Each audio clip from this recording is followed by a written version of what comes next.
what I want to talk to you guys about is like speak about this subject from a place of empathy, right? So like if I were coming in here as a designer and telling a room full of founders like, oh, this is how you infuse design into the founding stages of your startup, it would be very like didactic. It'd be like a lecture.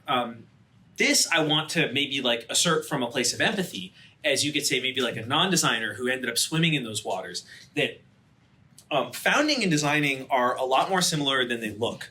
In fact, like they use a lot of the same processes, and I think that when designers use the same techniques that founders do, they might like dress it up with a bit fancier language, but it's the same thing, right? So like you guys have heard obviously the perennial YC advice of like talk to more customers, always be talking to your customers. That's really the same thing as user research, and I think that like as founders we can both tend to lose sight of that, and we might think that it's this mundane thing that we're doing. It almost sounds like a chore, like brush your teeth, take out the trash, talk to your customers, right? But like for a designer, it's like, oh, user research, that's like my job, right? Like, well, as a founder, your job is to talk to your customers, right? And talking to customers is not just user research, it's the path to product market fit. And so I know that, Amy, you're talking about sort of like how to, theming this conversation around like how to get users to sort of go in the direction that you want them to go as a founder. I think that like this is like real data. This is like pulled from our dashboard, and this is kind of the story of how we got users for NUMI to go in the direction we wanted to. This is the first graph in our dashboard. It's not revenue. It's discovery calls, because discovery calls is a way of measuring customer conversations. And customer conversations, it turned out, was the way that we were able to get to what you might call NUMI's like first couple tranches of product market fit. And while this looks like a flat line, the funny thing about this business is that it really can compound quite well. And so like while month to month or week to week it might seem like a little bit spiky or flat, it actually like grew. And part of why it grew is that we prioritize getting good at talking to more customers. If you were to be like left with like one takeaway from this, it's, if I could leave you with one takeaway, it would be that you can measure your pathway to getting to product market fit almost as a crude rule of thumb for most businesses, or like many businesses, as just how quickly can you get to 250 net new unique customer conversations. That is actually like, especially if your job and your contribution to design is not like happening in Figma, it's like as a founder, that's the most impactful, highest leverage thing you can do, because it brings clarity. And what it brings clarity on is messaging. So one of the things that was like unintuitive and really only started to make sense when we started to see NUMI working. So NUMI, we were in the Winter 20 batch in YC. We were founded in, technically incorporated in like mid-2017, kind of a little bit like Aleph. Like we had dreams before they were fully realized. And I would say NUMI only really started working when we started focusing on how frequently we were talking to customers, and it was through many business models later that it did. But that messaging, the messaging is basically a promise, right? So like when you think about product market fit, you really like want to start with figuring out what the messaging is of like, what is it that you're trying to offer your community of customers? And that offer is a promise, right? And you'll have to like learn what promise is it that excites your customers and will they find valuable. And then the product really is just like an artifact. It's just like the way you deliver on that promise, right? So like what the product is, how it works, like what the feature set is, all that stuff, it doesn't really matter unless it's built around a message. Like how do you want them to feel? What are you kind of like the sword or the shield on their quest in life, right? Like what are you trying to do for them? And in terms of like refining that, I actually like to think about the Golden Gate Bridge. This is like another sort of like analogy I often think about, is that my co-founder Harrison often talks about how the Golden Gate Bridge, the way it works, like the way they paint it is that they'll paint one side end to end, right? And as soon as they're done on this side, they'll start back, and they're literally like constantly painting the Golden Gate Bridge. And when you think about like your funnel, which is a very analytical and cold kind of way of like thinking about like what your product is. It's literally just this sequence of events, right? That like somehow your product or your message makes contact with the customer. Maybe it shows up on their For You page. Maybe a friend DMs them about it. Maybe it's a Google ad. Maybe it shows up in like a Reddit post or a Slack message or something. And then they see what you have to say. What promise are you going to try to deliver them? And then maybe they'll try it out, and that's now they're onboarding. And then they have this aha moment where they realize the value. And then through that aha moment, it's so good and it's so like urgently needed that it brings them back. They re-engage, and when they re-engage, that iterated a couple times leads to trust, leads to buy-in. And then this sounds crazy. It's not like you're on their mind. Like your product is not on their mind is the last thing they think about before they like go to sleep or when they first wake up. But there is like this subconscious process of reflection that happens, and I think that you probably could say this about any of the apps that you guys use or any of the products that you use. It does something for you. And then the referral happens, and it doesn't happen as a result of some sort of like conspiracy and performance marketing of like, like they click the affiliate link or whatever. It's the referral is an act of joy. They run into someone else who has that same promise. Or they have that same problem that you were delivering on the promise for, and then they issue your promise to their friend. Right? How many times have you guys, just straw poll in this room, how many times have you guys done a friend a favor because they had an issue and you told them about either a service that you used or like just like, can you raise your hand if you've done that before? Yeah, like basically the whole room, right? That's where you're trying to get, right? And that starts with not what's the product, but really like what's the promise, which again is like a little bit of a reframing that allows you guys to see as founders that your role as the head of design, it may not be that it's like picking out the design system or the component library or whatever your brand colors are going to be. I don't think those are anywhere near as consequential as like the founder's role in the design process is really figuring out that promise. Okay, so speaking of, you've heard me say this a couple times now, if founding is designing, well, designing goes beyond Figma. An example of this is a funny sort of like origin story on NUMI. So I think I told a few of you guys this, that when NUMI first started, we were actually a startup that was, we were setting out to build something for the market in Kenya. So my co-founder and I, not Kenyan, we moved from San Francisco on one-way plane tickets to Nairobi. And why was that we had just this immense optimism for all the potential that could get unlocked if we could use all these techniques that were getting developed in Silicon Valley on problems in a space where like mobile phones were just starting to take off. We were seeing other startups like Silicon Valley startups were getting started that were serving the market in Kenya and like Nigeria and India and all that stuff. And so we were like, what could we bring to this table? So we ended up moving there. And after a while, we got into the on-demand delivery space. And if you guys have ever been to Kenya, they have these things called bodabodas. They're like motorcycles, right? They use them to get around, deliver stuff. And on the backs of some of these motorcycles, the ones that are dedicated for delivery, they have these plexiglass boxes. This is one that I was able to find in Google Images right here, okay? These plexiglass boxes basically determine the carrying capacity of one of these motorcycles. This plexiglass box in particular, I mean, I think the market average was like, these were sort of by the numbers, cost about $150. By comparison, that's GDP per capita in Kenya, or like per capita income or whatever, is like $2,000, right? So you're talking, this thing costs 1/10 of what the average economic output is going to be of a person in this market, right? 1 week wait time. You have to literally, like, once you get it, they have to be custom built with plexiglass, right? Like custom smelted. I don't even really know the process that they use to make them. You have to drop it off with a mechanic, leave that bike, your mode of income, for a week, okay? And then the mechanic has to work for 2 hours, like doing custom like screws and bolts installation and stuff on your car. It costs another $100 to install. And the capacity for these things is about like 10 liters, okay?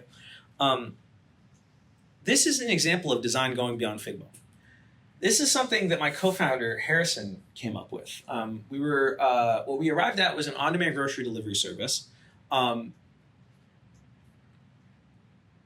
I'm still in awe when I see this photo for a couple different reasons. I can't take credit for this innovation. That's part of why it's like so incredible to be able to like even claim that you were there to witness something like this. This is like a market with millions of people who have encountered this problem. And it was just a fixed static assumption because that's what everyone else did.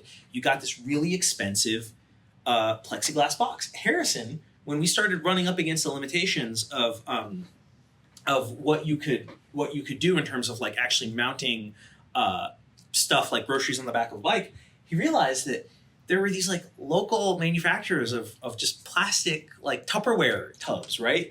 That you could get a jumbo-sized Tupperware tub and they could stack, okay? They were like $15 each and there was no wait time because it's just like held onto the back of the car or the bike with bungee cords and it cost $0 to install. The impact was that each one of these was like a 30-liter capacity because the walls were thinner, right? And you could stack them up to 3 high on the same bike. So this is a 10x improvement, a literal 10x improvement that because we had a bunch of Boda riders on our platform, started to actually become normalized to like the market that we were serving. And like this is kind of what I guess like I want to like impart is like founding is designing. The founder is the head of design, and those most important, highest leverage decisions are not made in what you might call design tools. Actually, the work that happens in those design tools is downstream of the work that you guys have to do to set that direction. That's also then like being the head of thoughtfulness. That's being the head of customer success. The head of customer success is probably talking to customers more than anyone else, right? That's probably what a founder should be doing, especially in the early days. And then there's these last two, founders, chief engineer, and problem solver, right? Like, I want to kind of use these ideas that I just discussed to sort of describe something that I feel comfortable, taking some credit for, which is a payments workflow that we designed while we were in Kenya. And the reason that this is something that's like really near and dear to my heart is that it was a great example. When I think back on how the design process happens, so much of it happens outside of what you might consider conventional design tools, but it's really about fashioning like the world together. So this is, they're called like dukas, right? So you see like a bunch of different signs on here. The one here, M-Pesa, is the dominant mobile money service. And it ended up playing a huge part in why we felt that like there was space for startups to be built in Kenya in the first place. And specifically space for e-commerce startups to get built. I'll get to that in just a second. So this here is a slide from kind of was like I don't know if you guys have ever gotten like a push notification that changed your life. That's what happened. I was getting coffee. I got push notified that this account, yummymummy.ke, mentioned NUMI app on Instagram. Okay, I'm like, out here writing like unit tests at like a coffee shop, right? I'm like, what is going on? And here is that like what's going on here is that she's got 50,000 followers, all of them young urban professionals in Nairobi. She's announcing why she just abandoned the largest grocery store chain in the country for us. And this was like the snap-off point, right? It was like we ended up growing so fast as a result of this and everything that would come after that, we ended up getting into YC because of it. And we learned stuff in the on-demand grocery delivery space. Like we were learning a lot actually from the Instacart app, right? Because we were kind of like an Instacart for Africa. And one of the things that surprised us was that there are a lot of products where Instacart can't tell you at the checkout how much you're actually going to owe. Because grocery stores do not naturally have like inventory management systems that are super accurate, so they can't guarantee that the thing is going to be in stock. That's one problem. Another problem, this is a screenshot, by the way, from like my apartment in Brooklyn like 3 months ago. Instacart's publicly traded at this point, and they still can't tell you how much a tomato is going to cost for certain. Like tens of billions of dollars of GMV, transaction volume, thousands of engineers, and they still don't know for certain. That's not a knock, by the way, on Instacart. That's just a testament to like a design problem that they've had to deal with the entirety of their history. right? So we had this problem that like many people didn't trust us because e-commerce kind of had gotten a bad rap in Kenya. A lot of people had kind of like had maybe like scamming experiences, or people had been dishonest with them. There's a commerce culture there too that like, unlike America, where like if you get like a fraudulent charge on your card, it's very easy to dispute it, and you know that you're going to get your money back, and the merchant's going to be reported. That's not as straightforward of a process in Kenya. And so there was a really, really, really big trust gap that we had to overcome, and that like Instacart was kind of proving to us it wasn't like we were going to be able to solve even the basics of it at any level of scale. This was like the embodiment of why our business was even possible in Kenya was a service called M-Pesa, okay? It's like this absolutely insane service that is allows basically anyone in Kenya with a mobile phone to zap money to anyone else. You don't even need a smartphone. You literally just need a SIM card, okay? It works at like the SIM card USSD level. And this is how it works, is that people can buy, like with their SIM cards, they can buy airtime. So like this was like the first innovation that Kenya and I think like the emerging market telcos had, is that you could basically buy a card that would like allow you to top up on airtime. Now, eventually, the company Safaricom realized, Safaricom customer care, they realized that they had developed an entire distribution network of top-up stations where people could buy top-up cards, and all they had to do was make one tweak. I jokingly say like add a column to their database where instead of it being a top-up like amount for minutes, it was a top-up amount for money. Voila, you've created an entire payment network, all running on analog, right? And this is sort of how dense the payment network was in terms of payout stations. So they used these things called dukas that were mobile money agents. That was the photo that we saw in the beginning. Per the number of residents in each of these places relative to the number of like outlets that Konbini in Japan is like, if you've ever been to Japan, it's like their little like convenience store network. And then bodegas in New York, if you've ever been to New York, obviously like corner stores and stuff. Mobile money agents are like maybe 20 times more dense, or 15 times more dense than Konbini in Japan or bodegas. And the reason I use those as a comparison is that these are other places where a Japanese person or a New Yorker can get easy access to financial services. So what does this have to do with selling tomatoes on the internet? Well, we had to accept, we had to get paid, right? And so we had to design this like process to get paid using the mobile money networks. This, by the way, is one of my design artifacts. This was done in Figma. This was done in FigJam. And it's basically like the rider dropping off the goods to the customer. The customer pays with M-Pesa. We use this new API called SDK Push, all right? And the way SDK Push worked was that it would literally allow us remotely to create like a pop-up on the customer's phone where they just input their mobile money like PIN number, the wallet, and then it would, when they input their PIN, it would zap the money to our account, okay? This was like a big deal for commerce because before that, the checkout button in Kenya was disjointed. Imagine if like there was a separate action you had to take from your credit card network whenever you bought something on like Amazon, right? Like it'd be very, very hard to use. This united that. So yeah, then they would pay us, we'd receive the cash, we'd verify the payment, we're good to go. Okay, we started realizing that like the APIs were still pretty brittle, and so we couldn't rely on them to verify to us the payment automatically.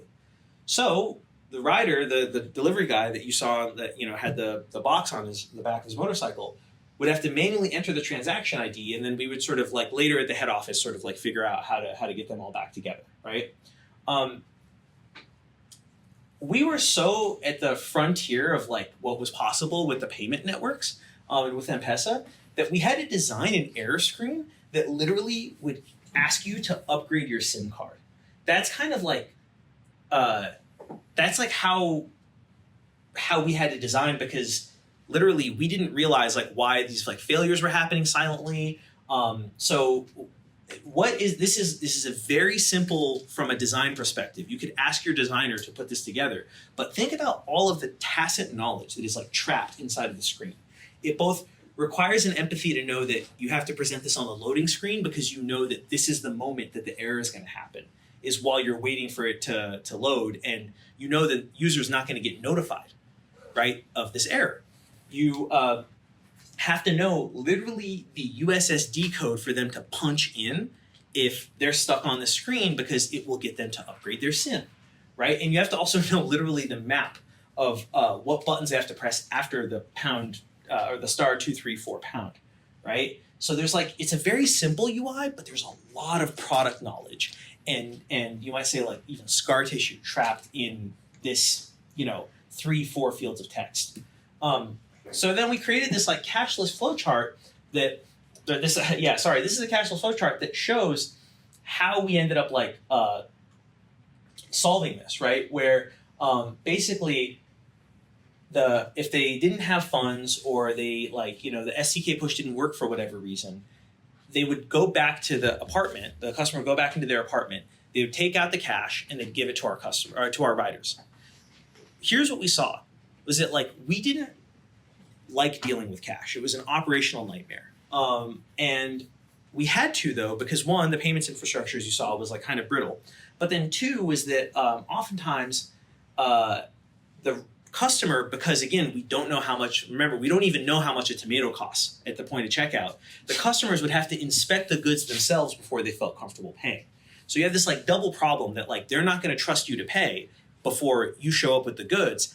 And oftentimes, like even the way that you want them to pay you probably won't work, right? Because maybe there's an issue with their device. It's very hard to explain how brittle the stuff was, coming from a place where it's like Stripe just makes it like an API call, right? Or like eBay checkout, like really easy stuff.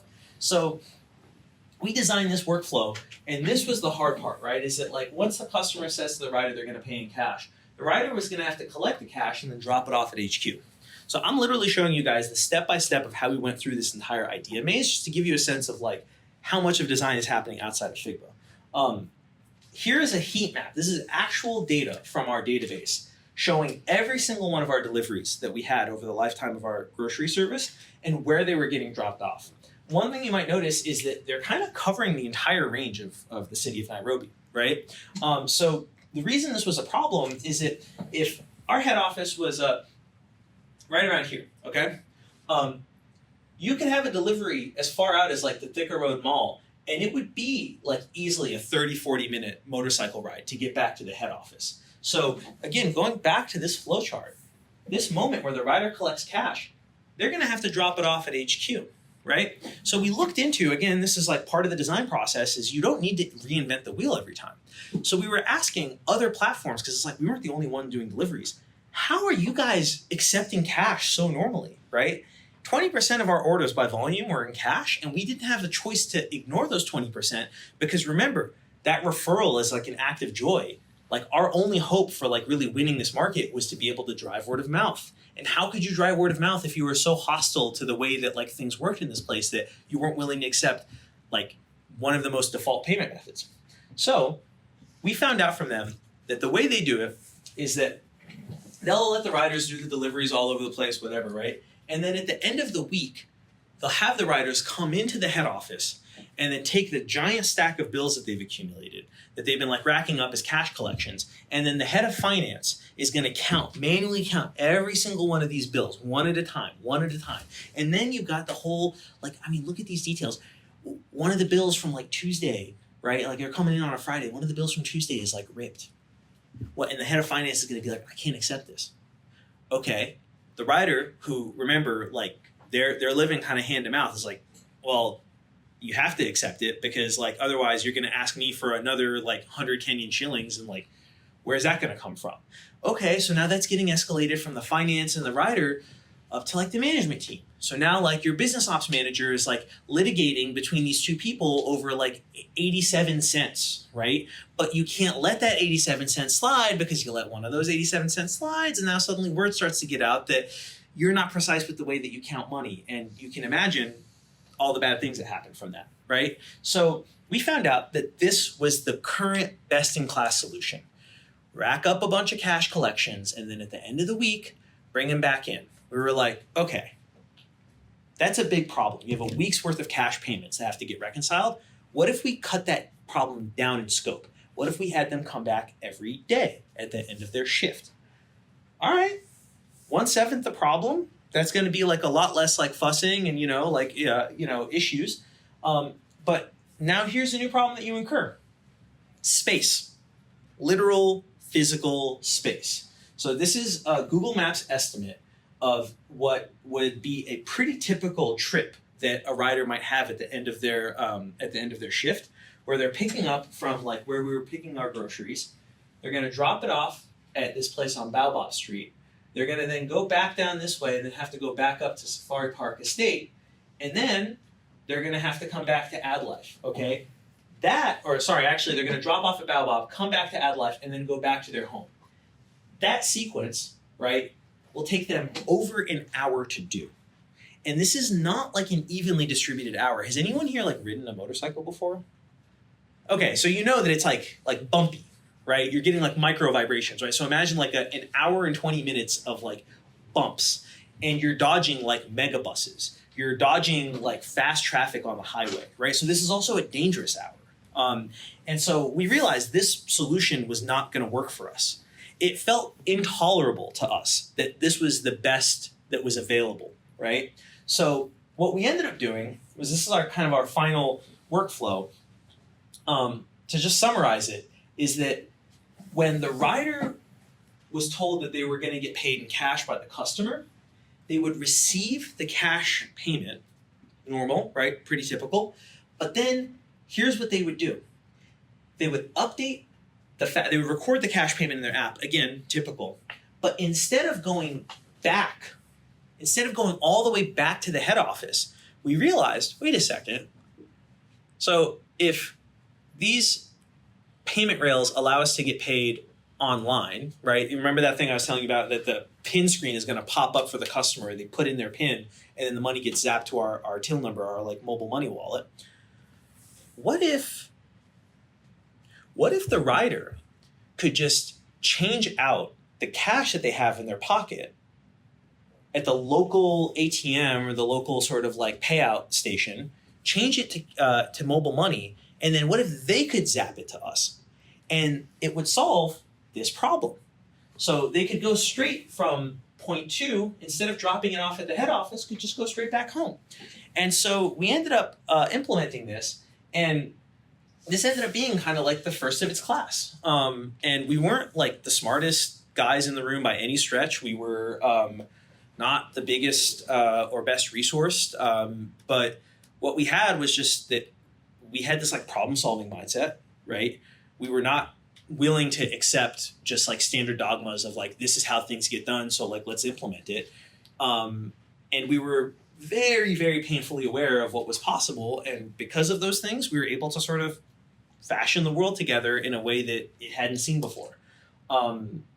So this is like, I would say, one of the proudest works of design. This flowchart is one of the proudest works of design I think I've ever shipped in my career. I didn't do it by myself. It was done with a team. But it's not the linear landing page, right? It's not like Apple marketing collateral or anything like that. It's literally just a sequence of steps that will happen if a mom who is tired and too busy to shop for her own groceries because she's got a crying baby at home has not had a chance to change the money in her purse into mobile money, and the rider shows up and all the tomatoes are there, and the rider has to get paid, but the rider also has to get home to his family, and they don't have the time to make it back to our head office. So yeah, that's basically it. So the end. A few minutes for a Q&A. Yeah. I mean, what questions do you guys have? Please. Was it always an idea about doing food delivery, or when you got to Nairobi, like how did you come up with the point where it was food delivery versus something else? It was like iterating. It was a lot of iterating. We just kind of like started bumping up against the world, and pretty quickly it became clear that we wanted to do stuff in delivery and supply chain, and then pretty quickly after that it became clear that like supply chains did not have maybe room for us. You know, they were like very scaled up, and there wasn't much that technology could do to make them more valuable. But there was this massive unsolved problem in like the delivery space, and pretty quickly after we got into that space, the messaging resonated, and somebody, as an act of joy, referred us to all 50,000 of their followers. Yeah, please. Yeah, so you went through like all these iterations, right? Like step by step. First of all, like you were you bootstrapped at the time, or were you kind of like there was clearly some cash flow? Yeah. Yeah, if you could talk us through that, like what were finances looking like when you're, because you know like founders are always up against like time or money. Yeah.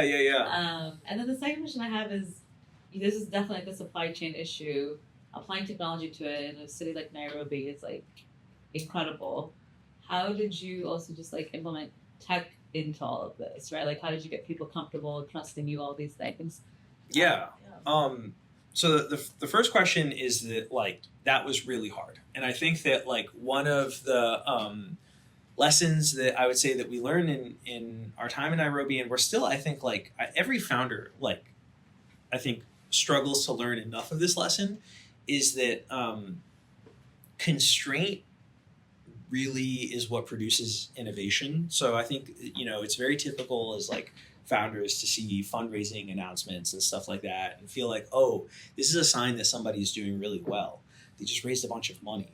But actually, like in practice, you're oftentimes a lot better off if you're forced to figure out how to accomplish your goals with less, because chances are most of what you think you need to get the job done, you don't actually need like at all. So for us at this time, we were not quite bootstrapped. We had a little bit of funding, but like not a lot, maybe like a couple $100K at that point. And, you know, we were running a playbook that we saw working, I think, in the United States of just like trying to blitz scale. And, you know, it did help with growing quickly and I think learning a lot about the market, but ultimately like gravitational forces will draw you back, right? Back down to earth. And then in terms of like building that trust, I mean, this is what this flowchart was kind of like the way that trust got built, right? Is that we figured out a way with limited resources to deliver 90% of our deliveries in under 2 hours. Okay. Like we had a 2-hour delivery guarantee. This is another one of those places where it's like design can even happen at the pricing level where like we had this quality problem as we were scaling up and we were trying to figure out how to scale quality. I think this happens with any product, right? As you get bigger and bigger, is like, how do you not like dilute your ability to deliver the promise, right? And there wasn't any way to really fix that problem except for us to hold ourselves accountable. So what we did was basically we said that if we're late by even a single minute after 2 hours from when you place your order, you will have 10% of the value of your order applied to your account as credit. And that made people feel like, okay, I kind of just want to see, are they going to deliver? Are they going to deliver on that promise? And yeah, it worked. Super cool. Very, very cool. Thanks. Built this. What were the barriers of, you know, like your first users, your first delivery folks, you know, whether there was like cultural barriers or like you're these two people that just came, don't really know the lay of the land, coming to fix things. What was that like? Yeah, well, we didn't feel like we were really coming to fix things as much as we felt like we were coming to like unlock things. And I think that like the first, it's a really interesting question. And I think something that like as you guys are building your products, you're going to hopefully as you go deeper and deeper, you're going to realize there's like a tipping point moment, right? For everyone, it happens a little bit differently.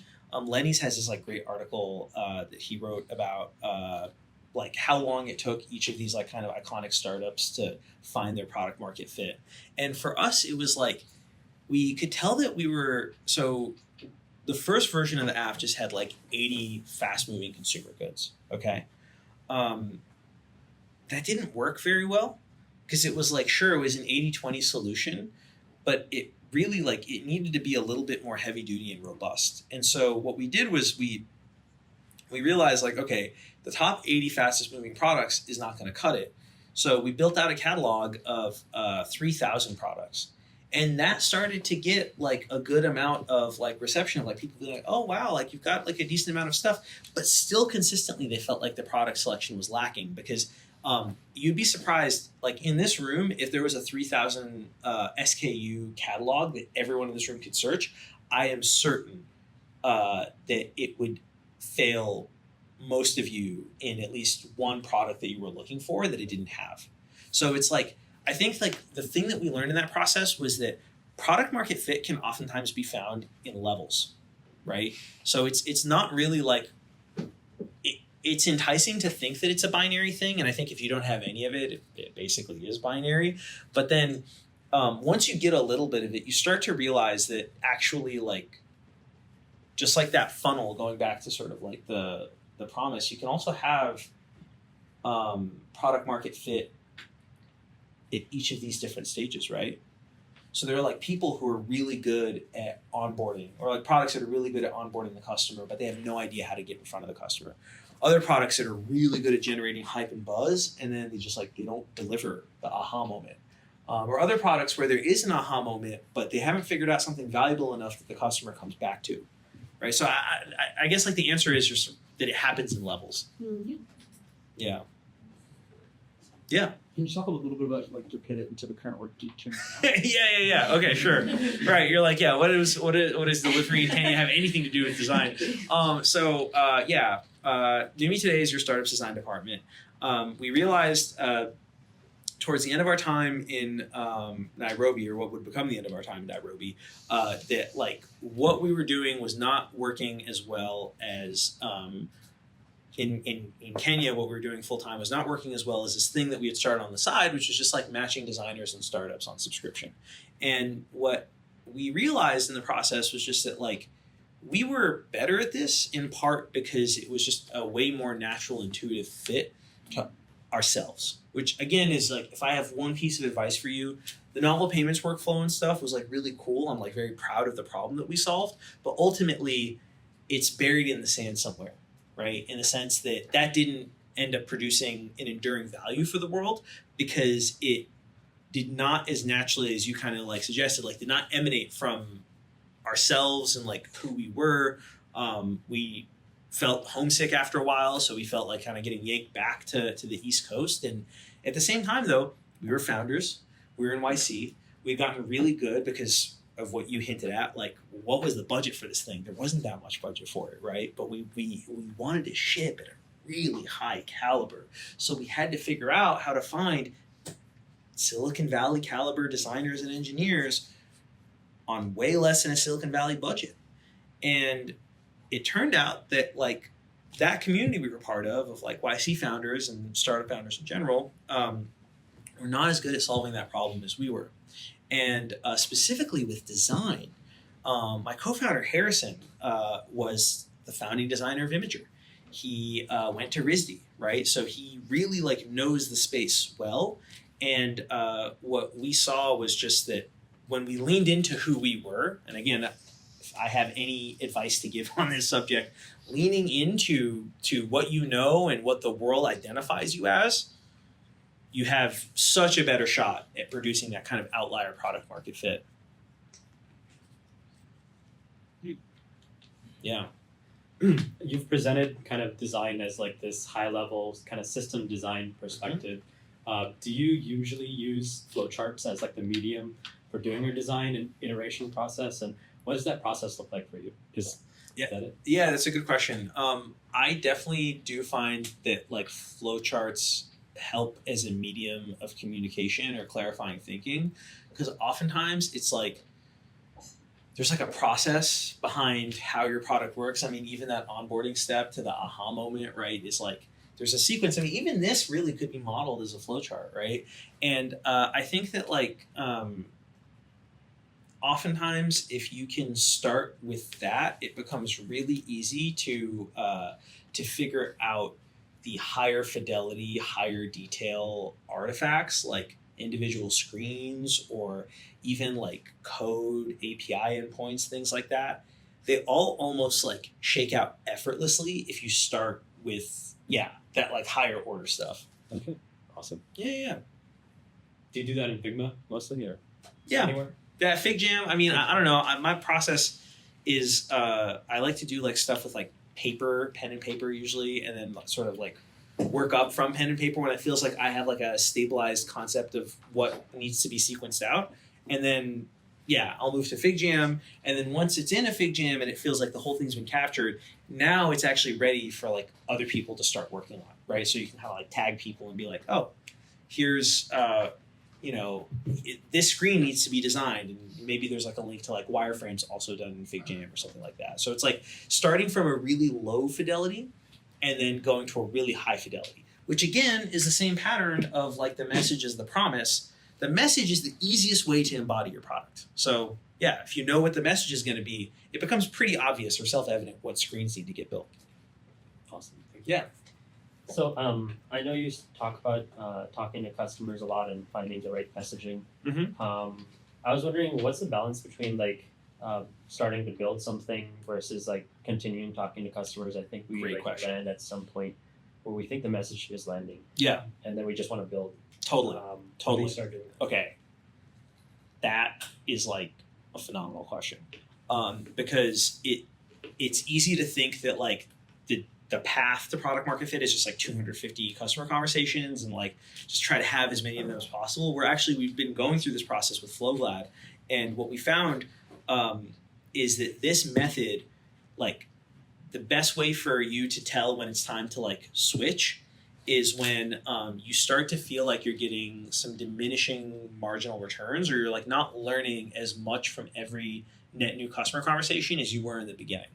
So like when net new learnings start to slow down, chances are you probably have like stabilized how much you can learn from now with the product that you have, which may be nothing, maybe wireframes, maybe a prototype, maybe one or two features, but like a roadmap for the rest. Now it's like time to build out based off of all the stuff that you've learned, where it's like the product is this like lagging indicator of your own model of the world according to what your customers need. So then it's like, how do you catch up the product to what you now know that's stabilized because you're not learning net new things, right? And then give that to another round of customers to see what their reaction is to it. Yeah, Okay, that helps. please. So, like you guys said with the tomatoes or like, the e-pay, what's you guys' iteration process to like, how do you ship that out so fast? We try to get it fast. I think it can be really difficult. Again, another piece of advice that I would have, especially like, so how much of this room is technical? Like, how many of you guys are responsible for code? Okay, like about like maybe half, 40% of the room. So even for those of you who are not technical, this is something that I think could be worth prioritizing. Figuring out how to have like a boilerplate, especially now that like AI makes it a lot easier to generate code, getting a boilerplate together is crazy helpful. It is a huge cheat code. And I think if you had a boilerplate, it would be like easy ways to spin up like a screen, a component library, right? So that you don't have to re-implement everything from scratch. You guys should check out ion.design. I don't know if you guys know this product. It's also sort of within the Founders Inc. sphere.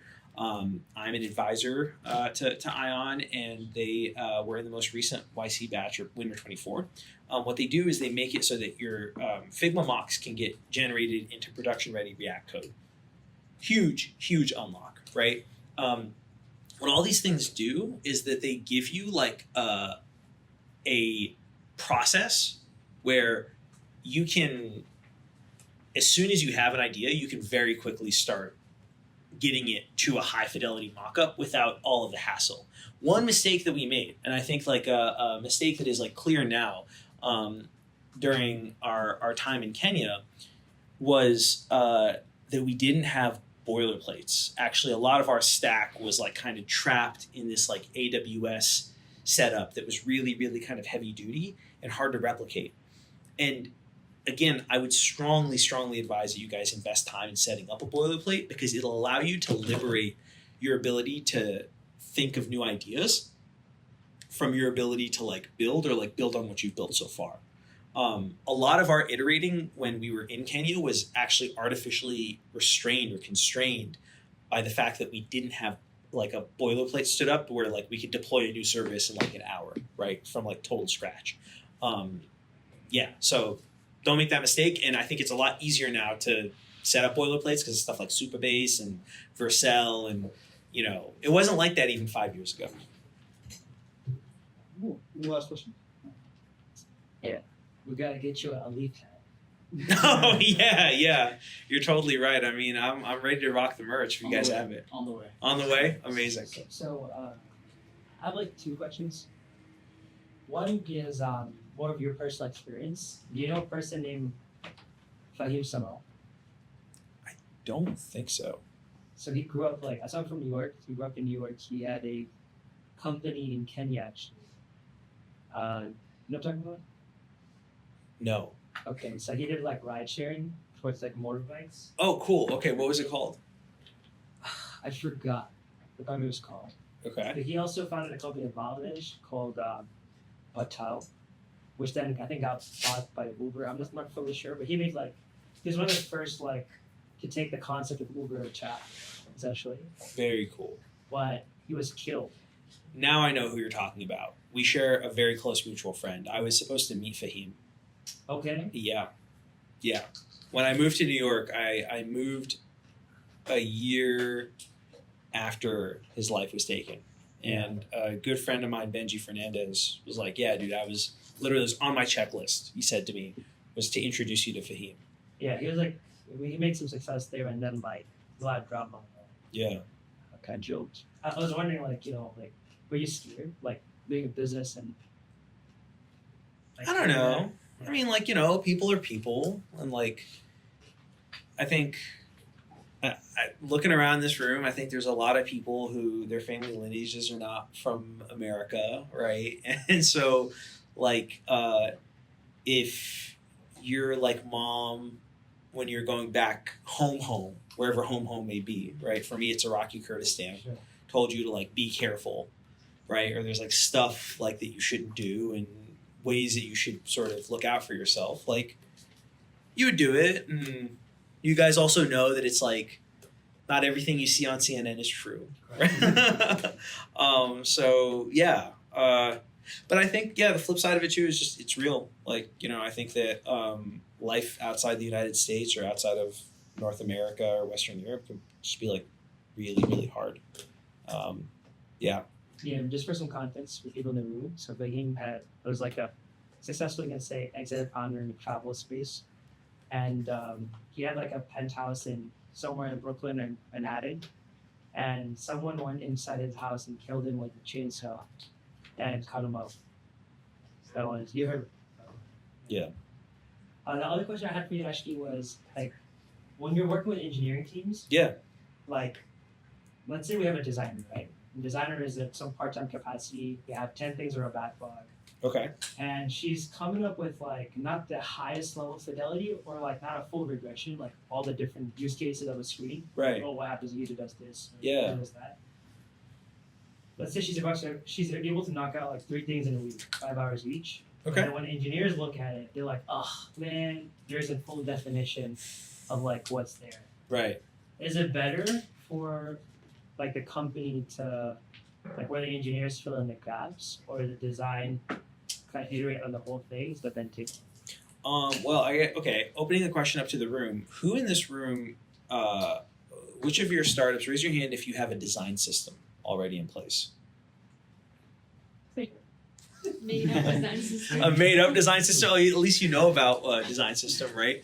I think that that's kind of the start of the answer to that question. Is that it can be really difficult, or you think about it almost like the snake that eats the lamb, right? That it's that lump of stuff is going to have to move along at some point. And you can either have it get stuck with the designer having to be on point for enumerating all the possible states, or if you kind of model the component library that builds on your design system, if you model it the right way, you can actually have all of the possible states for each of the subcomponents modeled in the component library. So then what ends up happening is the designer doesn't have to enumerate all the possible states in each of the individual screens that they ship.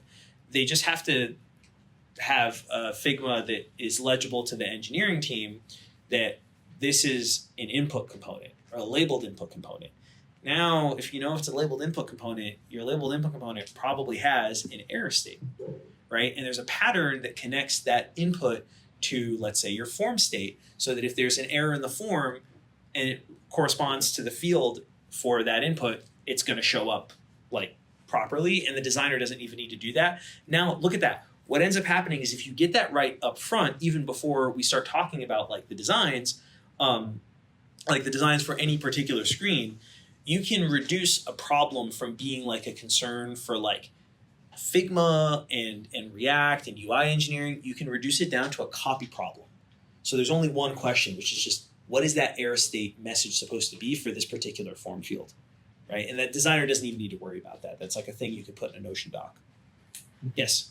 This is more a question about NUMI itself. Like you say, you're the startup's design department. Yeah. How does that work from like a technical perspective? Is it kind of like a startup meets with you guys, or like a company meets with you, Yeah.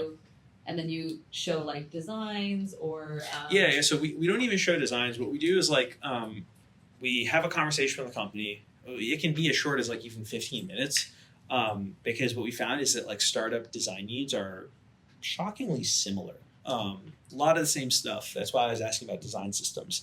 That's like a common one. It's like people don't have design infrastructure stood up. So we'll meet with them, maybe 15 minutes, 30 minutes, get a sense of where they are and like what type of stuff they need done.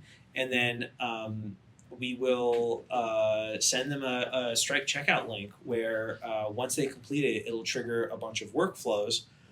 Well, this isn't the workflow chart, but you know what I mean? Like a bunch of workflows that will get them onboarded onto a dedicated Slack channel with the designer that allow them to book a kickoff call.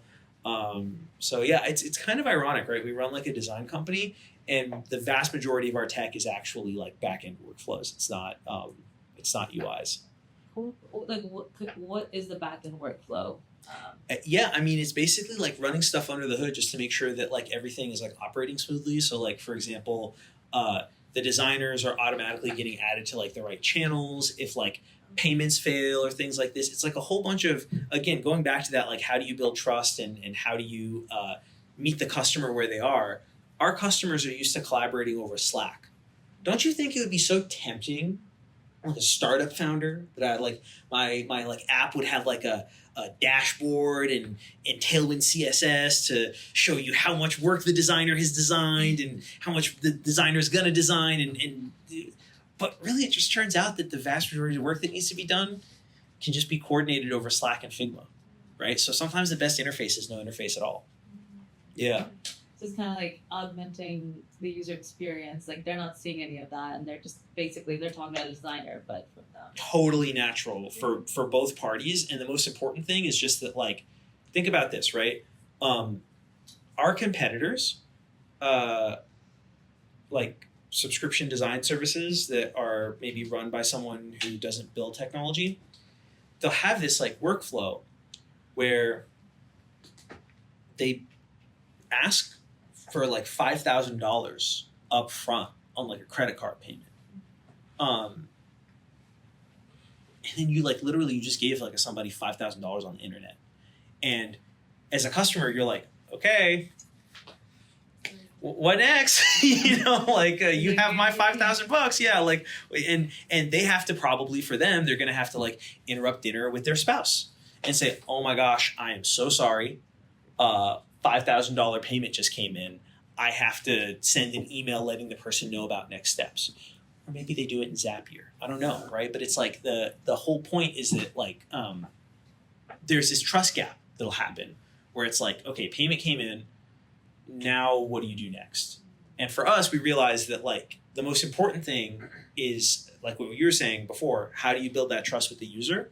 And it's like, you are trying to prove to them that you're going to deliver on a promise, right? So like our competitors will ask for like a full month of payment up front, and they're struggling to get customers, right? Get new customers.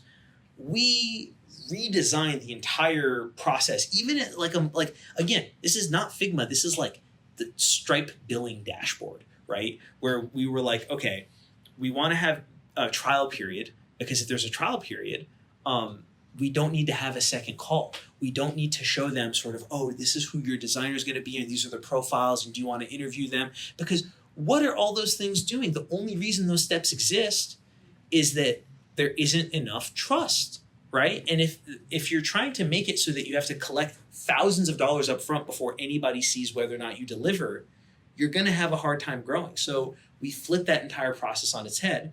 We figured out, how can we prove that we can deliver before we ask for the money? And that's where the 7-day trial came in.